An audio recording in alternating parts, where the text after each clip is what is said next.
Before we go into detail discussing advanced kettlebell moves, let's first look at how you can add a kettlebell to your current routine. Right now, you probably train either in a home gym or in a gym with paid membership, or perhaps you're just setting up your gym for the first time. Either way, you can very quickly and simply improve the quality of your setup by adding a kettlebell or a few. Now, let's take a look at how to incorporate a kettlebell into your workout with basic exercises. If you're currently working out from a home gym, then you probably have a few dumbbells and you probably have a pull up bar. Now, this is absolutely fine for training the vast majority of your body, but it does make it a little difficult to train your legs. Sure, you can use dumbbells to perform some squats and lunges, but it's awkward at the best of times. To train legs normally in the gym, you might use a barbell and a squat rack. You would then set the bar across your shoulders and squat down to the ground. This is a great exercise because it combines lots of muscles in unison and because it allows you to add more weight to your movements. Unfortunately, though, most of us don't have the space for a squat rack or the finances to afford a barbell, a squat rack, and several hundred kilograms worth of weight, so we're left with dumbbell lunges. But by simply introducing a kettlebell into your home routine, you open up a ton of new possibilities, and specifically when it comes to training the legs. One example is the goblet squat. This is a squat performed using any heavy weight that can be held in two hands. In this case, you grab the kettlebell and hold it against your chest and then perform the squat. If you have a kettlebell that's very heavy, and they can go above 50 kilograms, then this is actually quite a challenging move. Plus, the increased control you get over the weight, due to the better grip, means you can perform more elaborate moves. Likewise, you can also use the kettlebell for clean and press moves with either one or both hands. Here, you're squatting down to the weight, grabbing it off the floor, and then pressing it overhead. Later, we'll look at the kettlebell swing and how this move can be used to train the legs and core to give you the perfect buttocks. Here are some basic and easy moves you can perform with the kettlebell to target your legs. First off, there's goblet squats or front squats, and as mentioned, here you'll simply hold the weight in front of you and then perform regular squats. This moves the direction of the resistance forward slightly, challenging the muscles in the fronts of the legs more and ultimately making it a more difficult movement for those who are generally used to regular squats. This will train the legs, the core, and the back. Then there are deadlifts. Now, while the kettlebell is something of a hugely popular fad in fitness right now, so too is the deadlift. The deadlift has always been a popular move and is arguably a great one, but it has recently become overwhelmingly popular for all the reasons that the kettlebell itself has. Deadlifts are another exercise that are hard to perform without a barbell, but it is possible using a kettlebell. You just have to lie it on the floor in front of you, squat down, and then stand up holding it. Using correct form, of course, back straight and legs shoulders width apart. Then there's the straight-legged deadlift. This is a variation on the deadlift that is even more ideally suited to the kettlebell and that is particularly useful for strengthening the lower back muscles called the erector spinae. Here, you simply perform the same deadlift movement described earlier, except you will be keeping your legs straight. No prizes if you guessed that.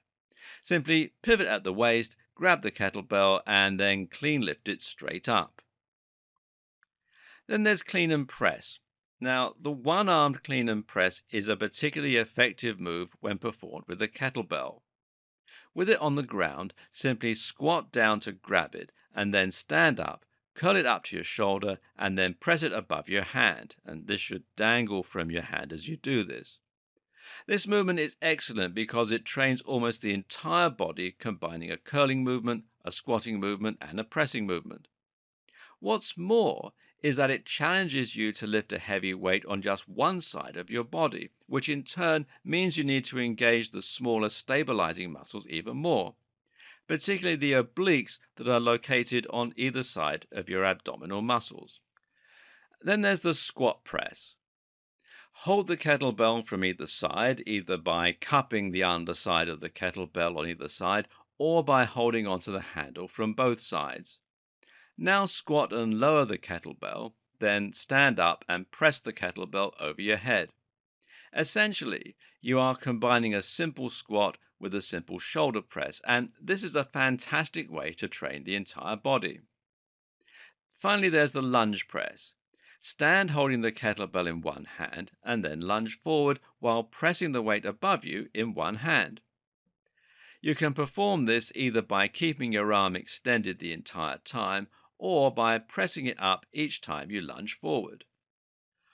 What makes the kettlebell such an ideal piece of training equipment is that its unique shape lends it to just about every other type of exercise too.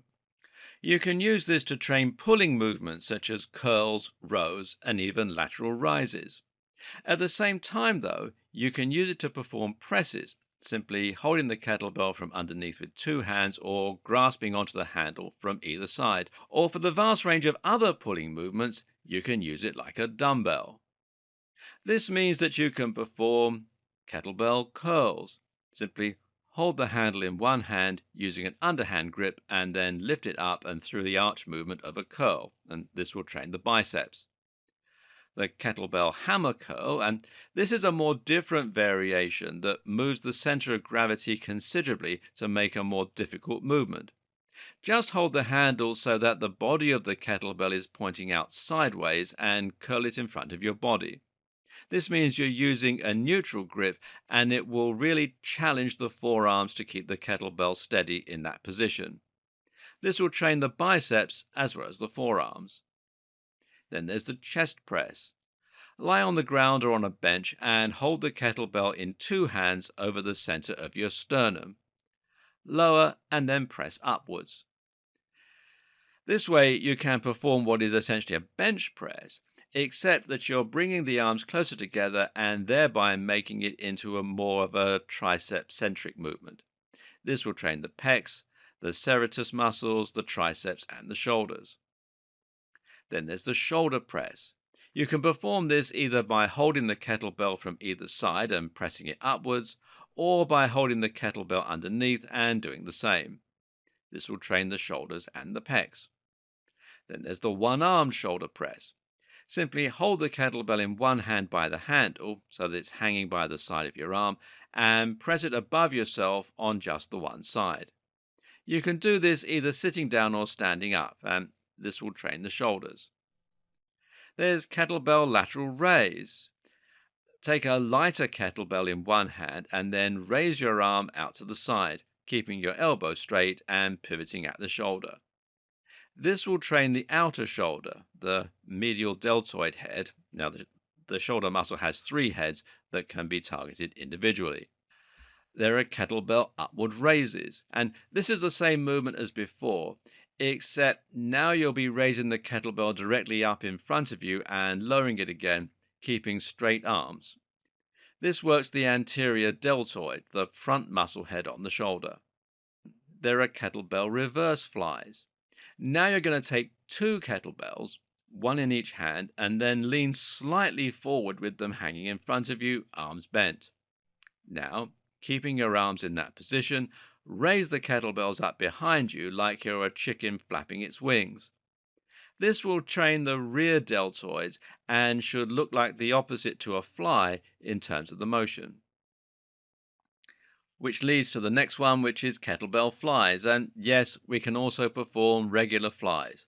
Simply lie on a bench and hold a kettlebell in each hand, stretched out above you.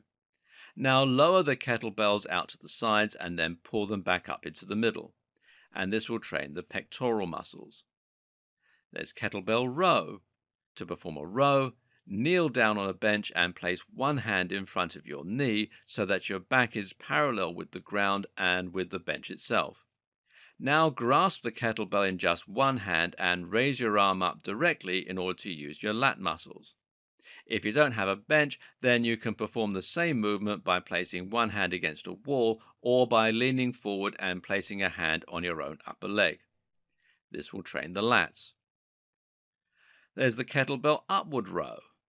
The upward row will likewise work your lats, but also your traps and your biceps, amongst other things. To perform this movement, simply grasp the weight in both hands at the handle and then pull it directly up in front of you while you're standing upright. You should find that you're able to bring the kettlebell up nearly to the point of your chin. Then there are kettlebell shrugs. Holding two kettlebells that are as heavy as you can find and letting them hang down by your side, you're now going to shrug as though you don't know the answer to a question. This will train your traps, which are the muscles on either side of your neck. These don't get much training in regular routines, and the amazing thing is that they can therefore be used to very quickly add a lot of size. There's the tricep kickback. This movement trains the triceps. Get into the same position that you did for the bent over row, and then bring your arm up so that your elbow is bent at a right angle and the kettlebell is pointing at the floor. Now simply straighten your arm so that the kettlebell ends up pointing backwards. There's the tricep pullover. The pullover is a move that trains the lats. Lie flat on a bench, holding the handle of the kettlebell in both hands and with your head right near the end. Now, with your arms straight above you, let them start to lean back until they're pointing behind you at the far wall and the kettlebell is hanging below your leg. Engage the lats by tensing and then straighten them gradually to bring your arms back to the starting point. There are kettlebell skull crushes, and this is another move for the triceps that is similar to the pullover. The difference is that you're bending the arms at the elbows instead, allowing the kettlebell to dangle just over your face, hence the name, and then straightening them again. Don't let go. This will train the triceps. There are kettlebell crunches, and these are regular crunches, but the difference is that you'll be grasping the kettlebell to your chest, thereby enabling you to add extra resistance that will train your rectus abdominis, and this is the front sheet of muscle on your stomach. As you can probably guess, this same logic can be applied to practically any regular exercise for the abs, including sit-ups, twisting crunches, V sit-ups, etc. Then there's the kettlebell pass, and if you've ever used a medicine ball, then this will be familiar. Here, you simply sit on the floor with the kettlebell behind your back. Twist to pick it up, and then place it in the middle behind you, and then twist back the other way to pick it up again. These moves allow you to train the obliques, which run down the abs on either side and are responsible for allowing your torso to generate torque. There's the kettlebell Russian twist. This move involves sitting on your buttocks, but with your legs raised off the ground. Now, while holding the kettlebell in both hands in front of you, twist on the spot. There are weighted tricep dips. Find a raised surface, such as a bench or even a sofa or a step. Place your hands on it so that you're resting your weight on your palms. Now, dip your body down until your buttocks touch the floor and raise back up. The difference?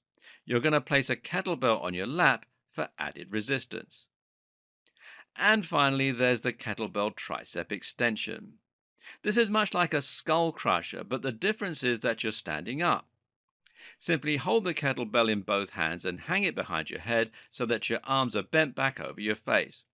Now straighten your arms to raise the kettlebell while avoiding hitting the weight on the back of your head. As you can see, the kettlebell is an incredibly versatile tool, simply as something that can replace your dumbbells and your barbells. If you're looking for a cheap and easy home gym solution that won't take up much space, but also won't limit what you can do, then look no further than getting yourself a set of kettlebells. This is by no means a comprehensive list of regular exercises that can be performed with kettlebells either.